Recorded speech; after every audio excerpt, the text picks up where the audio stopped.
Barakatah Yahweh, Ba'Hashem Yahushai, Ba'Hashem, Racha Kodash. Welcome to another live lesson.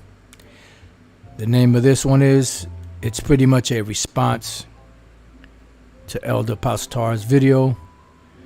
Back to the basics. Thou shalt not abhor an Edomite. What does it mean? And pretty much, this is a poor attempt by vocab to send some hood rat up to some Israelite brothers up there trying to use a scripture that she's never read in her life. She was sent up there and she was told what to go into. She never read that scripture ever in her life. She doesn't look like she's ever read the Bible. All right? She was just sent up there on a mission to try to make Israel look bad. And that's pretty much what these devils do. And they use the black woman, so-called black woman, they use the other Israelite men to try to do that. I guarantee you she's never read that scripture in her mind. You know what? I was studying the other night and I ran across a scripture in Deuteronomy 23 in the law. It says, thou shalt not abhor an Edomite. I think that'll be something that I will present to these Israelite brothers to see what they say about that. No. She was sent up there. She was given a script, all right, of what to say and what to ask. All right, because that's not a scripture that people just pull out of their ass because they happen to be studying. All right, this is something that's passed down from other individuals that have been dealing with the Israelites for a long period of time. All right, and Lord's will, we're going to go into that scripture and we're going to, Elder Pastor already broke it down. We've broken it down many times. I just want to say a few words on it. So we're going to read it and then we're going to get into it. Deuteronomy 23 and 7. Thou shalt not abhor an Edomite, for he is thy brother. Thou shalt not abhor an Egyptian, because thou wast a stranger in his land. How come you never hear a bleeding heart? What about the Egyptians? Thou shalt not abhor an Egyptian, because thou was a stranger in his land. What's up with the Egyptian? How come you never hear that? Why is it always the Edomite? Because this is the individuals that are ruling today. All right? And that's why it's always about the Edomites. Jake is not concerned about anybody else but the so-called white man being delivered. He would put the so-called white man in front of themselves to be delivered before they would be able to get delivered. It's called Stockholm Syndrome. And as you've heard Elder Pastor say, the word abhor does not mean to hate.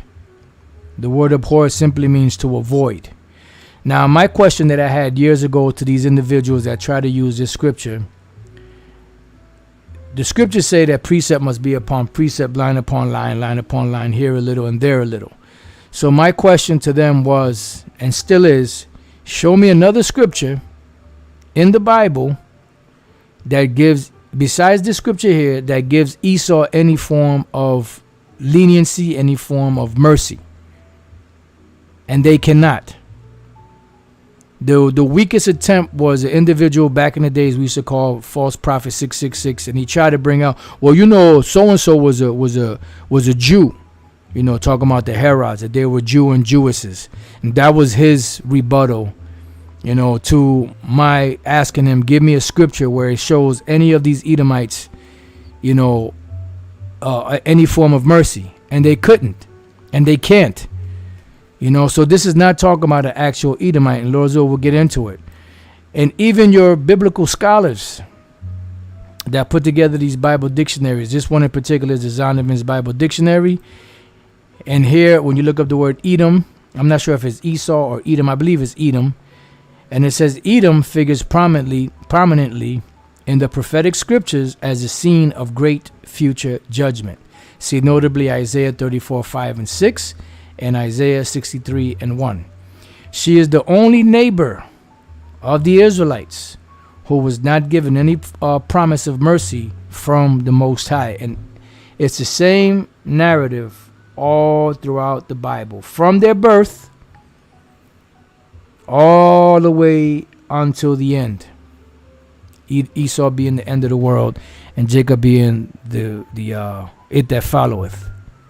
So there's nowhere in the Bible that it gives these devils any form of mercy. So what is this speaking about in Deuteronomy 23 and 7? Seeing that it's affording mercy towards this particular individual, which are not the Edomites. They're really the Syrians. And when you understand, the narrative of the Bible, and you understand the history of the Bible, you understand how Abraham, who was the son of Terah, had two other brothers, one named Haran, the other one named Nahor. Haran died, I believe he died in the land of their nativity. And when they went to Syria, that particular land, Haran was named after their brother. Now, I don't remember if he actually died in Ur or if he died in this land here. And they named it after his brother, Haran. All right. So there were descendants there of this particular man, Haran. And Abraham had descendants there in that land known as Syria. This is why when Jacob came of age, where did they send him to? Well, actually, Isaac. Where did Isaac get his wife from? He got his wife from that region. Where did Jacob get his wife from, or his wives from? He got them from the same region, because that was the place where Abraham's kin was. That was the line that the Most High wanted to be the brides, so to speak, of Abraham's son Isaac and his grandson Jacob. Okay, so when we look up this word, thou shalt not abhor an Edomite, the word abhor does not mean hate, it means to avoid. We look up the word Edomite. The word there says Adamaya, which down here it says Adamya, but it's not Adamya, because Esau's name is not Adama or Adamya. It's Adawam or Adawamya. Really Adawam. The name Adam is a totally different word. The word Edom, Adawam, means red. The word Adam, Adama, means ground. So these devils, they like to play, with the numbers game. And that's why I don't really hold too tough to these lettering, Strong's lettering or numbering system. It's just a way to identify what word is what. But then they try to say, well, this word is a root word to this word, and then this word means this. And they always try to tie Adawam or Adawamya with Adam. Two separate words. Adam means ground. Edomite means red.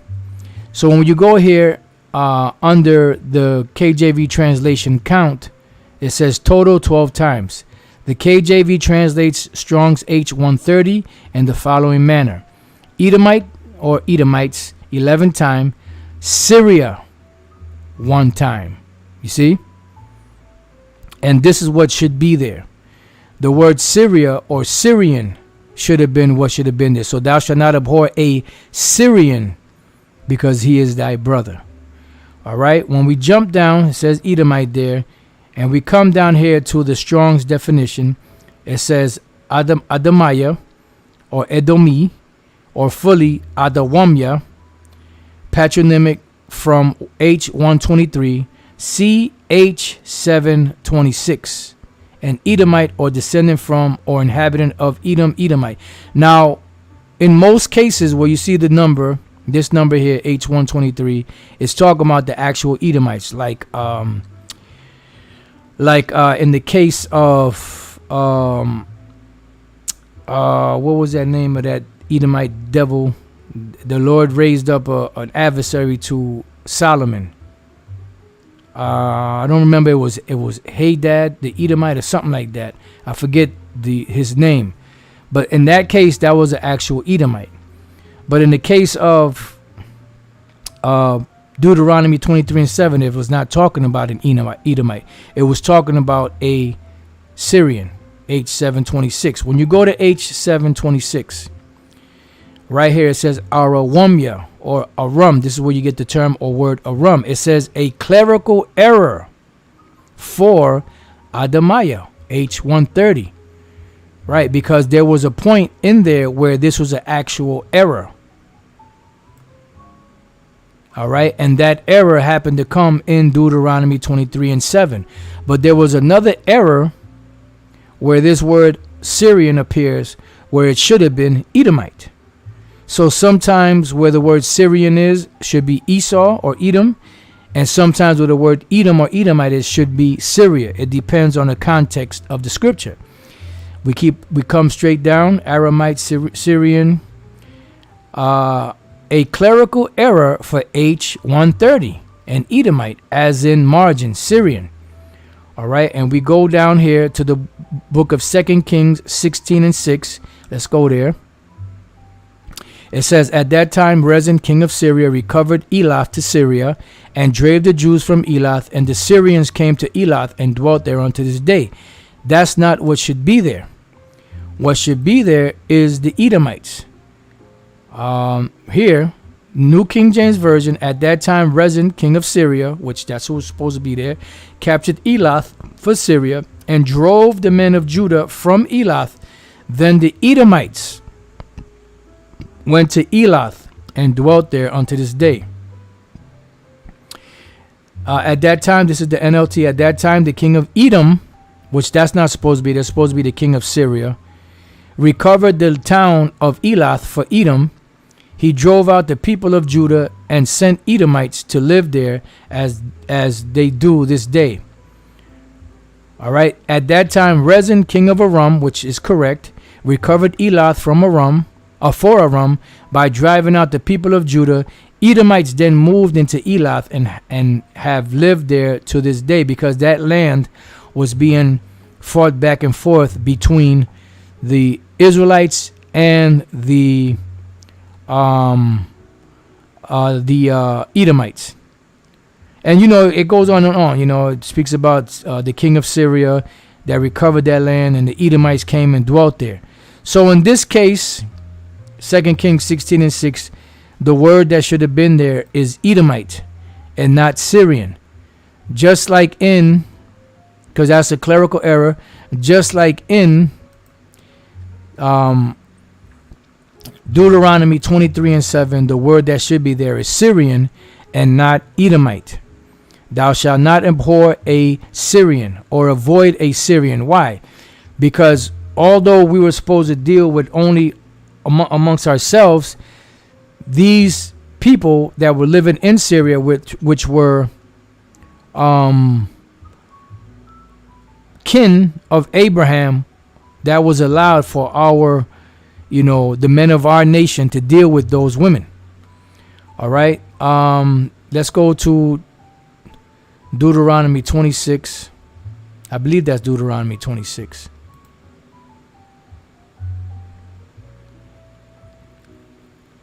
And 4.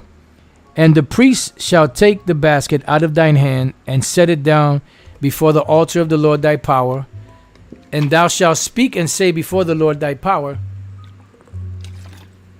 a Syrian ready to perish was my father. Who was this? This was dealing with Jacob. I used to think years ago that it was dealing with Abraham, but it wasn't. It was dealing with Jacob. And he went down into Egypt and sojourned there with a few, and became there a nation great, mighty, and populous. So pretty much he was an Israelite that came from the land of Syria, because that was the journey that his forefather Abraham took from Ur to Syria down into the land of Canaan. All right. So that's why I said the Syrian ready to perish was my father. And this is where Jacob took his wives from. And even when you go to Isaac himself, let's go to Isaac. Let's go to the book of Deuteronomy 25 and 19. I'm sorry, not Deuteronomy. I got Deuteronomy on the brain. Genesis 25 and 19. It says what? Isaac's sons. And these are the generations of Isaac, Abraham's son. Abraham begat Isaac, and Isaac was 40 years old when he took Rebekah to wife, the daughter of who? Bethuel, the what? The Syrian of Padanaram, the sister to Laban the Syrian. So here it is. This is the area where you had the Syrians, or the kin of Abraham, living in this land, being named Syrians because they were not of the line of Aram, one of Shem's 5 sons. They were of that land. That's what they were called by the name of that land. They were not of the line of Aram, which is one of the 5 sons of Shem. All right, so it says, took the daughter of Bethuel, the Syrian of Padanaram. We look up the word Syrian, you have what? H761, Aramya. You know, this is another word that goes into the word Syrian, because they were living in that land. All right, Syrian Aramites. All right. Let's go back, because it mentioned the word Padanaram. Some say Padan Aram, so see Padan Aram. You know, it's a compound word. So Padan is field, a plain or tableland in northern Mesopotamia, in Aram, a region of what? Syria. You see? And Syria was just above the land of Israel. All right. So when you understand the history of Abraham and the journey that he took, that he had kin in that land that his son Isaac and Isaac's son Jacob took wives from there. And these are good precepts that the brother put up here. Let's pull up some of these. Genesis 22 and 20. And it came to pass after these things that it was told Abraham, saying, Behold, Milcah, she hath also borne children unto thy brother Nahor. Right? Huz, his firstborn, and Buz, his brother, and Kemuel, the father of what? Aram. Now, this is a different Aram from the Aram in Genesis, the 10th chapter. It just happened to be a name that was given to this particular son.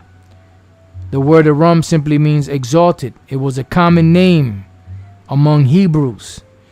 Then you had and Kasad and Hazah and Pildash and Jitlaph and Bethuel. See? Of that line. It says, and Bethuel begat Rebekah. These 8 Milcah did bear to Nahor, Abraham's brother. So this is where both Isaac and Jacob got their wives from. That's why it says, thou shalt not abhor an Edomite, which really should be a Syrian, for he is thy brother. That's the true understanding of this scripture here. Thou shalt not abhor a Syrian, for he is thy brother. And when you go to Genesis, in the same book of Genesis 29, and we're dealing with Laban and we're dealing with Jacob, right? I'm not sure what verse it is, so just bear with me.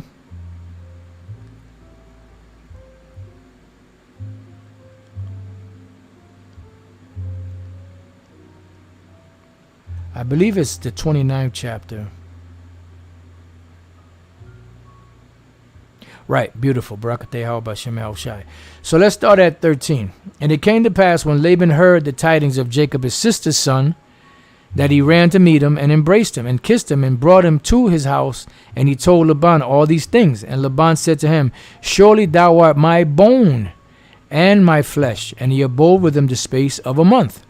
And Laban said unto Jacob, because thou art my brother, shouldest thou therefore serve me for naught? Tell me, what shall thy wages be? So he said, thou art my brother. That's why he said, thou shalt not abhor a Syrian, for he is thy brother.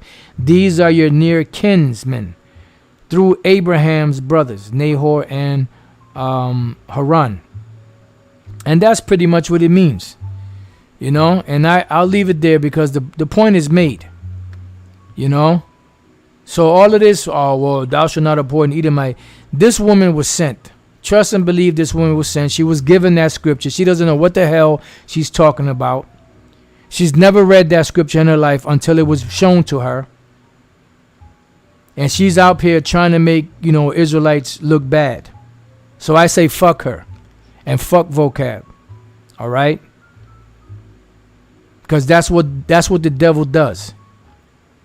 Trying to make the ISUPK look bad, which we have our differences with them, on different things, scriptural wise, not personal. But when it comes to when it comes to personal things, we don't deal with personal things. It's all the Father's business, Yahweh B'Shem Yahushai's business. So for these people, the vocab and his minions coming up, the hell with them. They're nothing more than the devil that the Bible speaks of. All right. And all of you that help this devil, guess what? You're furnishing the table for that devil. You're going to partake in the same punishment that he partakes in. All right. So with that, I pray that you brothers and few sisters have been edified. To the next time I say shalom.